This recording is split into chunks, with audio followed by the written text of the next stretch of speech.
নমস্কার বন্ধুরা, আশা করি আপনারা ভালো আছেন। আজকে আমি শেয়ার করব লাচ্ছা পরোটা এবং চিকেন কিমার রেসিপি। এটা আপনারা সকালে বা ডিনারে তৈরি করে খেতে পারেন। এর জন্য আমি নিয়েছি 1 বাটি মতো কড়াইশুঁটি, জিঞ্জার গার্লিক পেস্ট এবং কিছুটা পেঁয়াজের কুচি। যেহেতু এটা কড়াইশুঁটির সময় না, সেহেতু আমি এখানে ফ্রোজেন কড়াইশুঁটির ইউজ করেছি। এই ফ্রোজেন কড়াইশুঁটিটা ইউজ করতে হলে একটুখানি আপনাকে গরম জলে সেদ্ধ করে নিতে হবে। আর নিয়েছি 1 বাটি মতো চিকেনটা আমি ঘরেই তৈরি করেছি। ছোট ছোট পিস করে গ্রাইন্ডার জারে ভালো করে পেস্ট করে নিয়েছি। এবার গ্রিন পিসটা সিদ্ধ করার জন্য, অর্থাৎ কড়াইশুঁটিটা সিদ্ধ করার জন্য একটা পাত্রে জল নিয়ে, জলটা যখন গরম হবে তার মধ্যে দিয়েছি অল্প লবণ আর দিয়েছি ফ্রোজেন গ্রিন পিসগুলো সিদ্ধ হওয়ার জন্য। যতক্ষণ এটা সিদ্ধ হচ্ছে ততক্ষণ লাচ্ছা পরোটা তৈরি করার জন্য আমি ডোটা মেখে নেব। তার জন্য আমি 1 কাপ মতো নিয়েছি ময়দা, 1/2 কাপ মতো নিয়েছি আটা, স্বাদ মতো লবণ এবং একটা বড় চামচের 1 চামচ তেল। সবগুলো ঘুরিয়ে মেখে নেব এবং যাতে ময়ামটা ঠিক হয়েছে সেটা দেখে নেওয়ার জন্য হাত দিয়ে ময়দাটাকে মুঠো করব। যদি মুঠোর মধ্যে চলে আসে তাহলে বুঝতে হবে ময়ামটা ঠিক হয়েছে। তারপরে এটার মধ্যে দিয়ে দেবো আমি 1/4 কাপ মতো দই। এই দইটা দেওয়ার ফলে লাচ্ছা পরোটাটা খুব নরম হবে এবং অনেকক্ষণ পর্যন্ত নরম থাকবে। এবার অল্প অল্প জল দিয়ে একটা নরম ডো তৈরি করব এবং তৈরি করার পরে এটা একটা ঢাকনি বা একটা কাপড় দিয়ে ঢেকে রাখব। যতক্ষণ এটা মাখলাম ততক্ষণ কড়াইশুঁটিটা সেদ্ধ হয়ে যাওয়ার পরে আমি ওটাকে ভালো করে ছেঁকে আলাদা একটা বাটিতে নিয়ে নিলাম।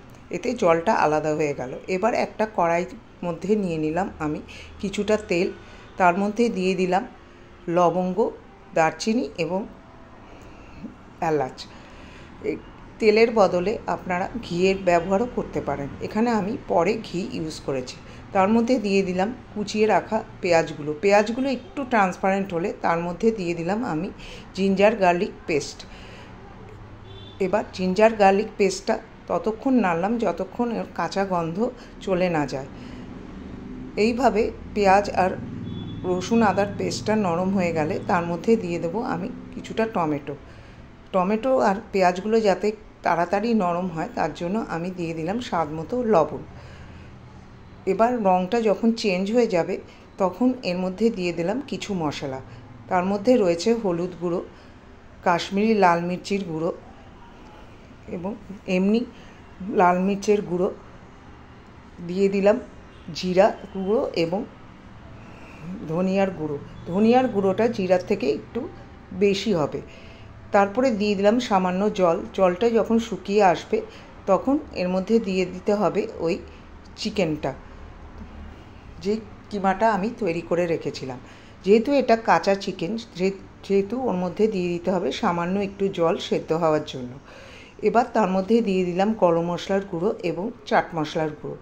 সবগুলো ভালো করে কষিয়ে যখন একটু শুকনো শুকনো হয়ে আসবে এবং কষে যাবে তখন তার মধ্যে সিদ্ধ করে রাখা কড়াইশুঁটিগুলো দিয়ে দিতে হবে। এইবার ওপর থেকে 1 চামচ মতো আমি ঘি ছড়িয়ে দিলাম। সবগুলো হয়ে গেলে তার মধ্যে আমি দিয়ে দিলাম ধনেপাতার কুচি। তারপরে এটা ঠান্ডা হলে একটা সার্ভিং ট্রের মধ্যে আমি তুলে নিলাম এবং গার্নিশ করলাম ধনেপাতা দিয়ে।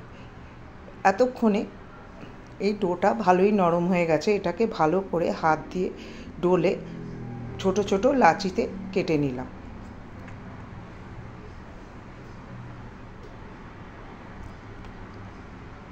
এইবার একটা স্লারি আমায় তৈরি করতে হবে। তার জন্য আমি নিয়ে নিলাম 2 চামচ মতো তেল এবং 1 চামচ মতো ময়দা। সবগুলো ভালো করে মিশিয়ে নিলাম।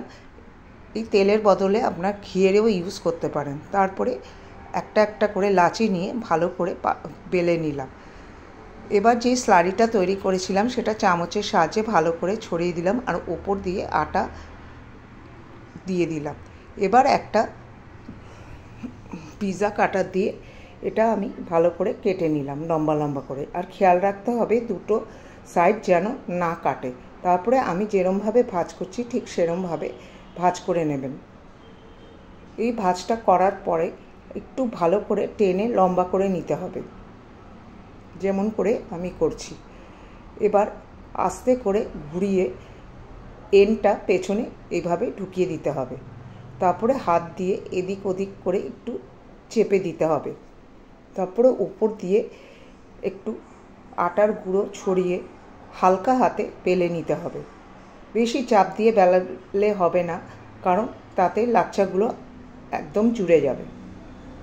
এবার একটা গরম তাওয়ার মধ্যে ওই পরোটাটা নিয়ে ভালো করে এপিট ওপিট ছেঁকে ওপর দিয়ে তেল 1 চামচ দিয়ে ভালো করে ভেজে নিতে হবে। এখানেও আপনারা তেলের বদলে ঘিয়ের ইউজ করতে পারেন। দেখুন লাচ্ছাগুলো ধীরে ধীরে খুলে আসছে। এবার পরোটাটা তৈরি হয়ে গেলে একটা ট্রের মধ্যে আমি প্লেটের মধ্যে সার্ভ করব। রেসিপিটি যদি ভালো লাগে তাহলে চ্যানেলটা সাবস্ক্রাইব করার অনুরোধ রইল। আর রেসিপিটা দেখে লাইক, শেয়ার, কমেন্ট অতি অবশ্যই করবেন। দেখা হবে পরের রেসিপিতে। ততক্ষণের জন্য নমস্কার, ভালো থাকবেন।